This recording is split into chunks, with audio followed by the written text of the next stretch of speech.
Welcome back to the Shine Within podcast. Lauri Smith, an accomplished speaker and author, is renowned as an intuitive public speaking and leadership coach, as the CVO of Voice Matters and the author of Your Voice Matters, a guide to speaking soulfully when it counts. She specializes in empowering sensitive visionaries and ambitious empaths. Lauri's mission focuses on nurturing open-hearted leaders, encouraging them to affect change with authenticity and courage. She envisions a world where everyone's soulful voice contributes to global harmony, and she excels in helping individuals overcome their inner challenges to unleash their true potential. Wow, Lauri, thank you so much for joining me on my show today. I'm excited to speak with you. Me too. Thank you so much for having me, Gina. Of course, speaking to a speaking coach, that is awesome. I was just sharing with you that my biggest fear in life was public speaking. I couldn't stand it. Like I speeches in school, like standing up with that shaking and that paper and just like, oh, what is the teacher going to think? What are the kids going to think? What's going on? Even into my acting little gigs that I had in high school, I'm very shy. I didn't really have a voice. And so I'm so excited to talk with you. And I would just love for you just to tell us about your journey to becoming a speaker and an intuitive public speaking coach and what inspired you to choose this path. Yeah. Well, the path probably started before I realized it because it was like I could sense what was blocking people, but no one else was ever mentioning it in the acting classes that I took. So I resisted it, thinking if this were worth something, someone else would be talking about it. So I kind of want to start with that. That's the intuitive, soulful speaking coach part. And I started acting formally when I was about 7 years old.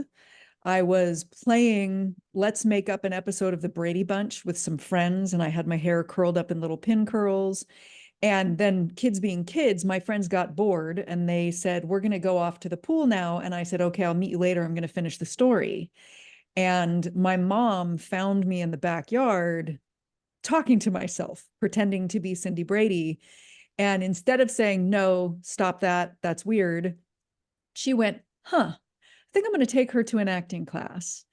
And like many things in life, theater has a light side and a dark side. The dark side is the stuff that you see in movies and television where it's like competition based and backstabbing. And I think there's an old movie called The Understudy where the understudy actually kills the person in front of her in order to get the role. The light side of theater is what I call my first spiritual zone. Actors and other theater folks are able to be present and connected with each other through anything in a way that most of the world isn't. And I loved that world. I was drawn to that world, and I experienced many moments where things got timeless and I was in the moment, utterly present. And I also had moments where it wasn't going that way as I was kind of learning how to make that repeatable.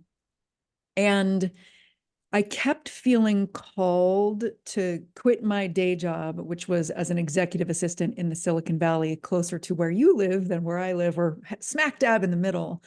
And I kept resisting it. And it was like there was a voice saying, you need to go toward a more aligned life. This sort of character study that you've done while being an executive assistant is over. You've learned what you're meant to learn here. You can act all these people. You can play all these people that you're people watching. And around that time, I was doing an exercise in my favorite acting class ever, where the whole class was focused on me.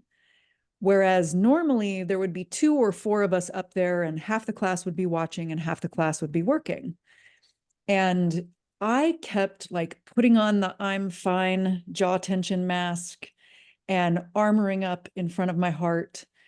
And eventually Richard, my instructor, stopped the exercise and he said, whatever that is that you're doing, like pulling yourself back together, stop doing that.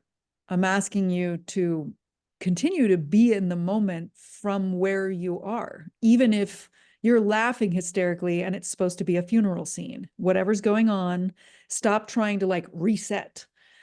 And I said, I'm not that comfortable having everyone's eyes on me. And he took off his glasses and said, well, you've picked a strange set of careers for yourself then. You're an actor, a teacher. I was just beginning to speak. You're an actor, a teacher, a speaker. Part of you wants this. Part of you knows you're meant to be here. And it was like my soul heard him, and that rang true. And I deeply trusted him and the intimate, safe, creative space, courageous space that he held.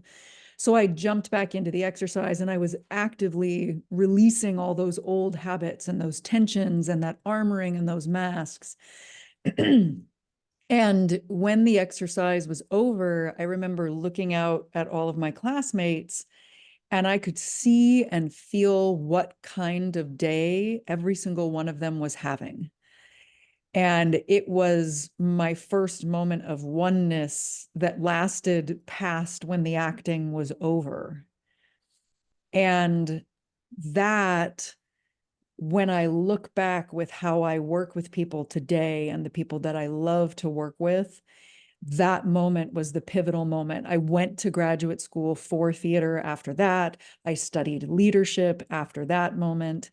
And the people that I work with all tend to be ambitious empaths or sensitive visionaries, highly intuitive people like myself, who are thinking that their ability to sense what's going on with others is a flaw that they need to suppress or hide, rather than a superpower that they need to learn how to use. Because when we use that superpower, we can take an audience from acting to speaking.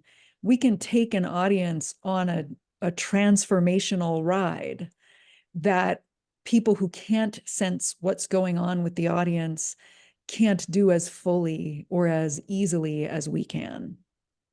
Wow. Yes, and it's true. I remember like I felt like I had to be like everybody else. And then thinking back about to your childhood where, I love the Brady Bunch, by the way. I watched it when I was young. I mean, I was, it came out before I was born. I was born in 81. But I love the show and just using that imagination and at a young age, and then having that. But then when we grow up, we forget that we have an imagination and we lose it because of the conditioning and we don't have that voice anymore. We have to like we're thinking like we have to be like so and do what they're doing and just like follow them even if it doesn't feel right to us. Like our gut normally tells us like, hey, that's not right there. Maybe you should try to do something that you want to do. So I'm so happy that you're doing this for others, and it's so needed right now. And I think we're in a shift where people are finally gaining their voice. Like I was mentioning to you myself, finally, like I'm like, I've never thought I would ever be speaking on a podcast. Like 4 years ago, I would never, actually 2 years ago, I would thought I would ever be speaking on a podcast. So you'd be surprised at the gifts that, everyone has, and it's amazing. Yeah, but thanks for sharing that. I appreciate that. Now, in your book, Your Voice Matters, you emphasize on the importance of speaking soulfully. Can you actually elaborate on what speaking soulfully entails and why it is so crucial? Wonderful question. And I feel like there's a synchronicity happening because someone asked me a couple weeks ago if I were known for 2 words, what would the 2 words be? And I pondered it and came up with speaking soulfully. That's what I help people do. That's what I'm here to do. And what I believe speaking soulfully is that we're listening to that intuitive voice inside of us, however it comes to us. For some people, it's like they hear it in their mind's ear, or they feel a sensation in their gut. It's speaking from that voice, the voice of our soul, where there's a knowing that we have something to contribute to the world or in the moment in front of us. So we're listening for that voice. And then when that voice talks to us from within, we then speak to the world from that place. Another part of it, and the reason it's soulful speaking, is kind of drawing on that, the sound of a soulful singer.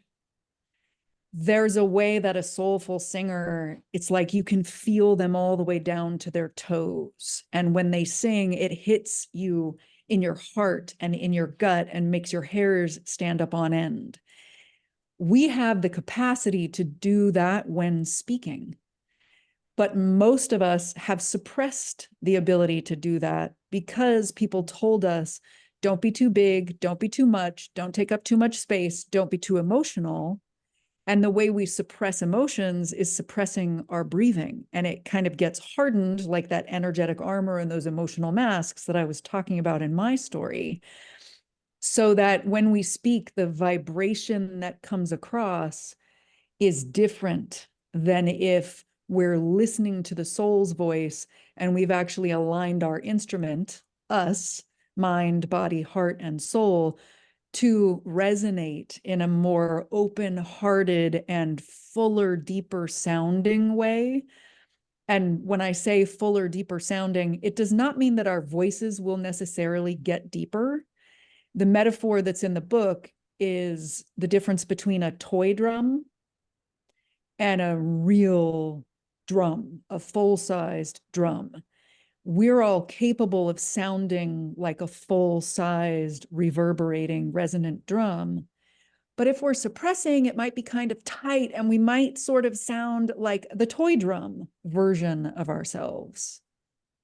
Yeah, that toy drum was always there when I was younger, but now I'm feeling like that big beat.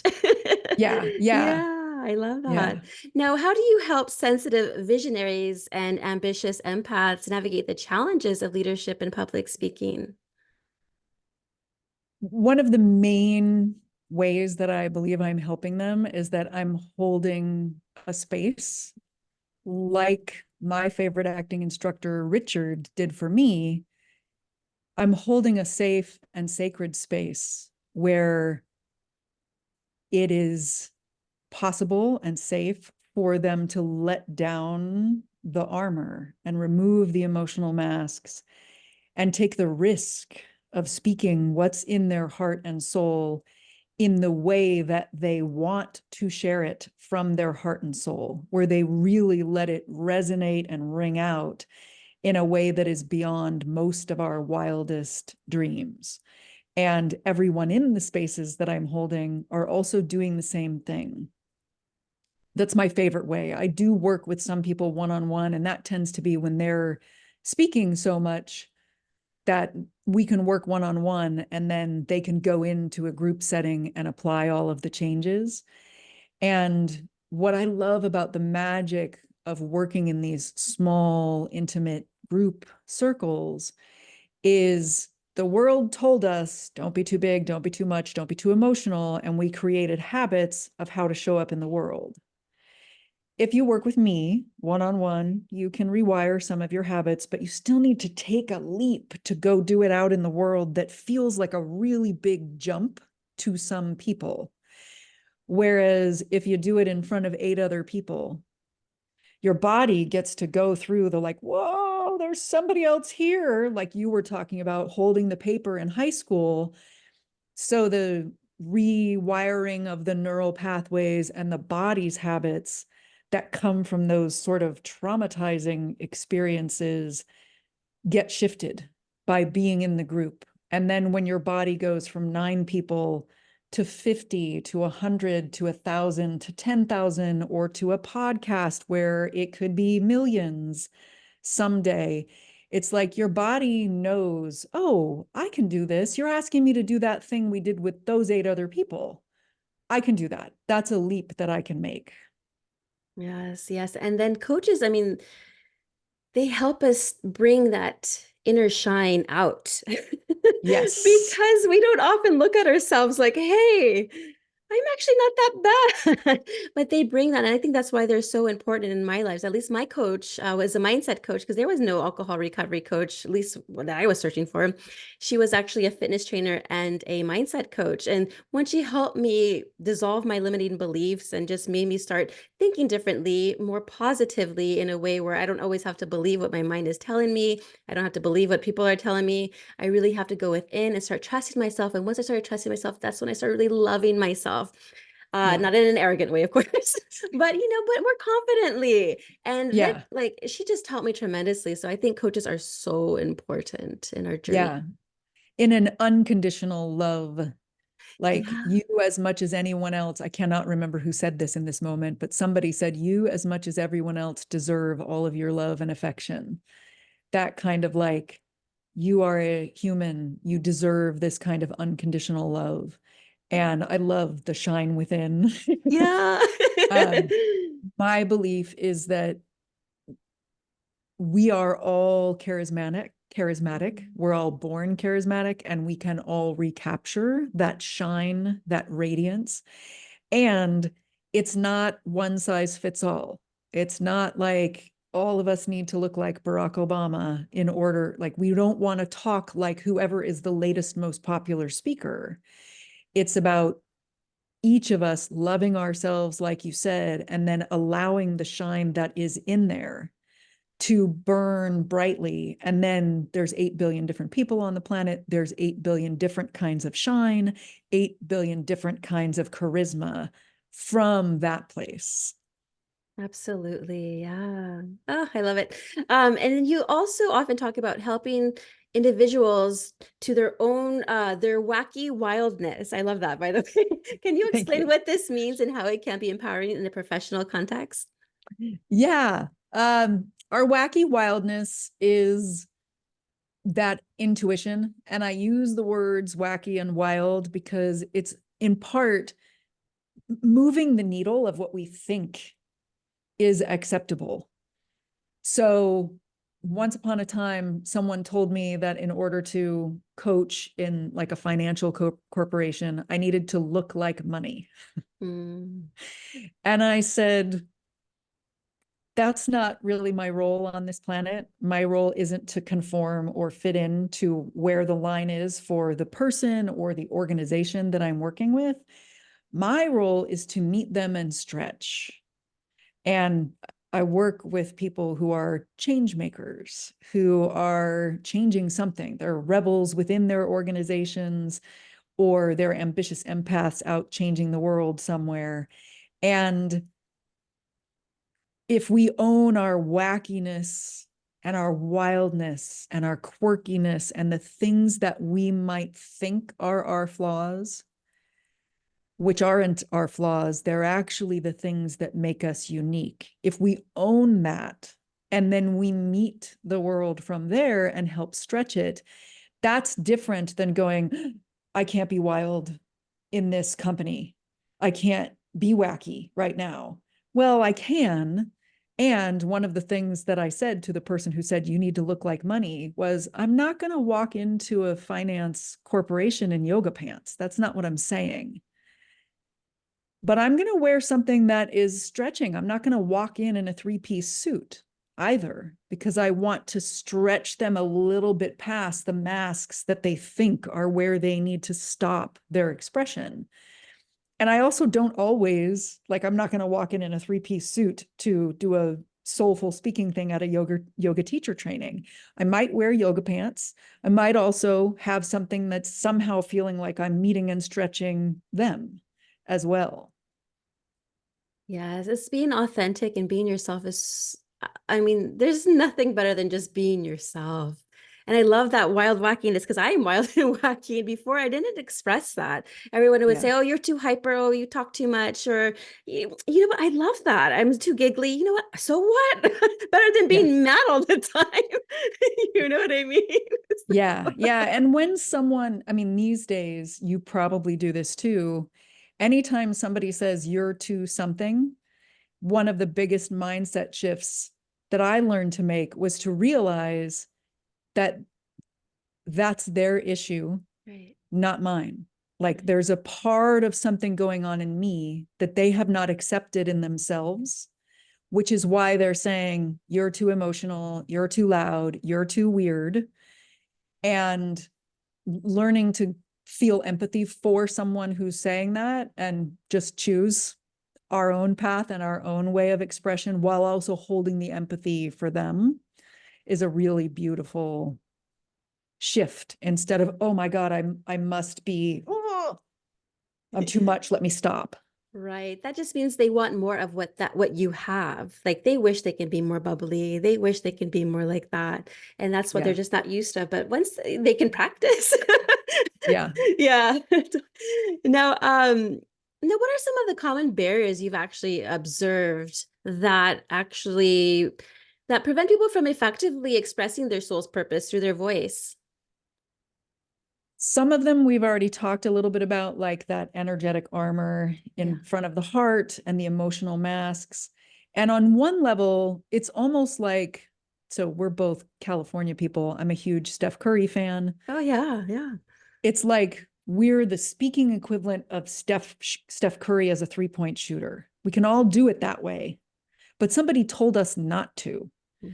So opening the heart and letting go of the energetic armor and the emotional masks is removing some of the barriers that are, they're more complicated. And in some ways it's like, it's more complicated because it's like a spiritual journey.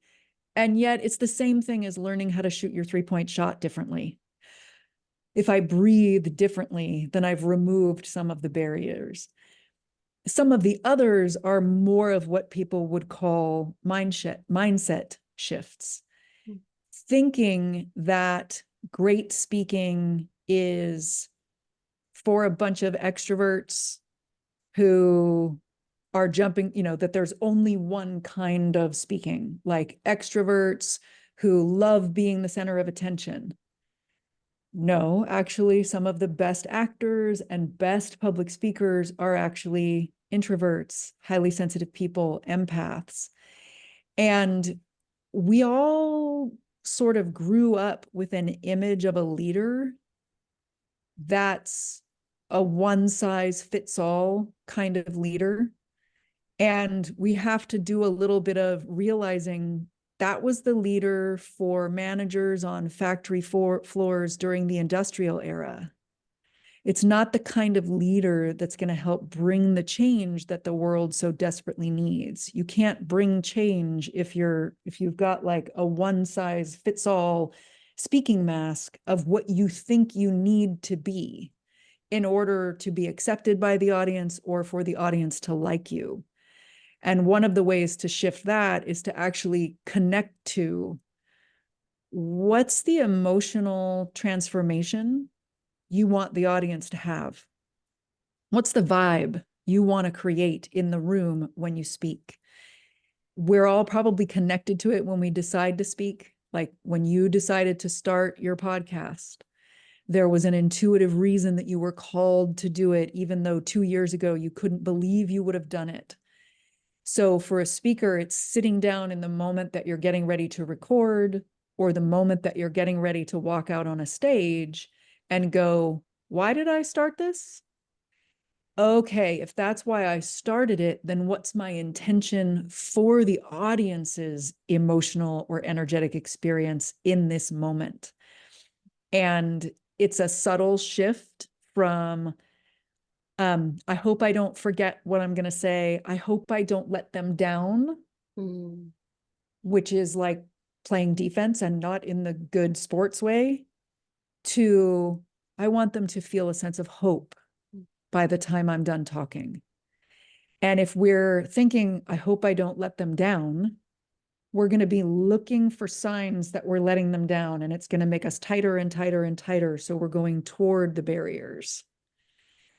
If we're thinking, I want to bring a sense of hope, and now we're looking for the signs of hope, it's going to keep opening us and opening us and opening us into a connection with the audience and toward what we want to create rather than what our inner fear self wants to avoid.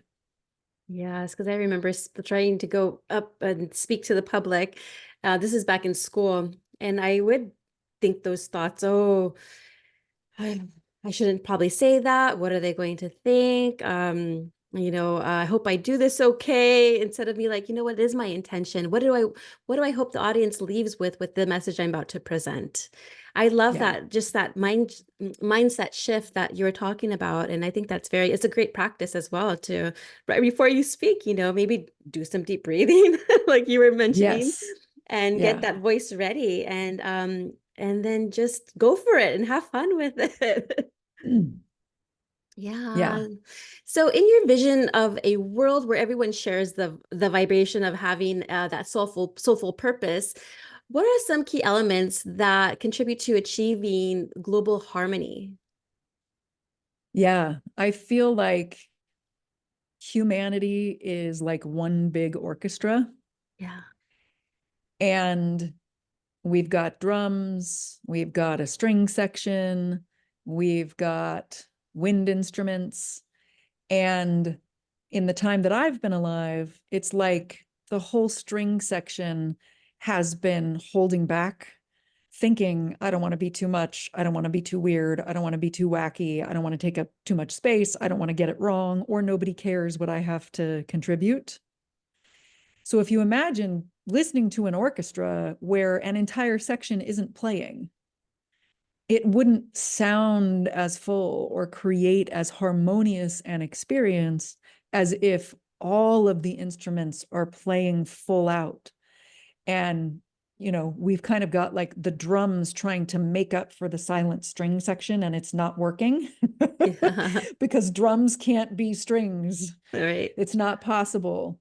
And if humanity could have everyone speaking soulfully and creating in harmony with each other, it's going to help us bring the change to the world and raise consciousness faster and better than if the whole string section of humanity is silent. I love how you orchestrated that. Actually, that was beautiful. Thank you. I love that. Yeah. And so for our listeners who are actually struggling with inner demons, and confident and struggling with their confidence, what are some practical steps they can actually go ahead and take to start harnessing their inner power? Yeah. Part of it, you mentioned.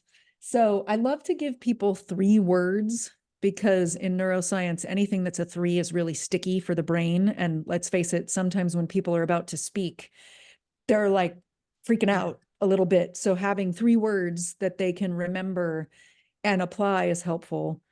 Intend, which we talked about, align, and invite. Mm, So set the intention for the vibe you want to create.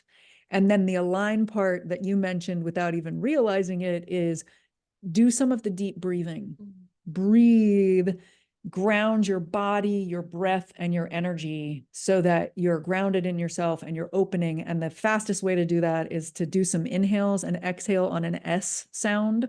So you're actually getting ready to speak.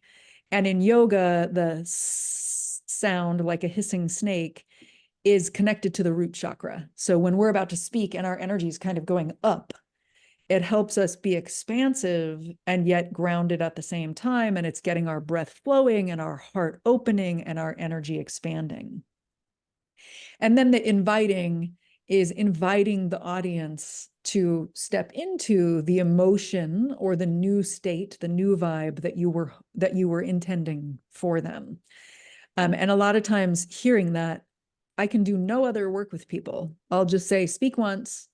Now try this intend and line invite thing, and they'll do it again. And it will be radically different for them the second time. So I invite all of the listeners to set your intention, do like 5 minutes of inhaling through your nose and exhaling on an S sound, and then go out and watch the faces for the signs of them stepping into the emotion that you set. That's so wonderful. Now, where can our listeners go ahead and either follow you on social media, want to start working with you? Where can they find you? The easiest place to find me, for me to mention, is to go to my website. It's voice-matters or voice-matters.com. And then all of my socials are there on the website. So you can connect with me directly, look at the stuff on the website, or pick your favorite social and follow me from there. And that's wonderful. And I'll have everything in the show notes for our listeners. And then just finally, what advice do you have for our listeners who want to start making a serious impact with authenticity, creativity, and courage, but don't know where to begin? Mm. What I would love for them to know is actually the title of my book, Your Voice Matters. And the beginning of the book is like that phrase is repeated again and again and again with little notes to different people who might think that I'm saying your voice matters, except you. If you're listening to this, your voice matters. And yes, I mean you too. And there is probably something that is calling to each individual listener. Like I was called to go toward theater, which led me to being a speaking coach. You were called to start a podcast. There's probably like a little whisper, a little nudge, a little something from within actually telling each listener what the next step is for you. Whatever that whisper is, follow that. And I will say, many, many, many ambitious empaths, loving rebels, sensitive visionaries have told me that being a guest on podcasts or starting their own podcast feels like a really good first step for them. Because if you're starting one, you get to interview and ask questions and listen, which so many sensitive beings are really, really good at. It can feel like the first step before you get on a stage and like the whole room has come to hear you.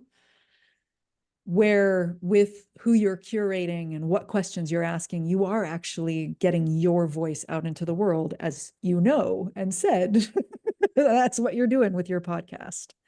Yes. Oh, I love that. Yay. Well, thank you so much, Lauri. Is there any last words or thoughts you'd like to share?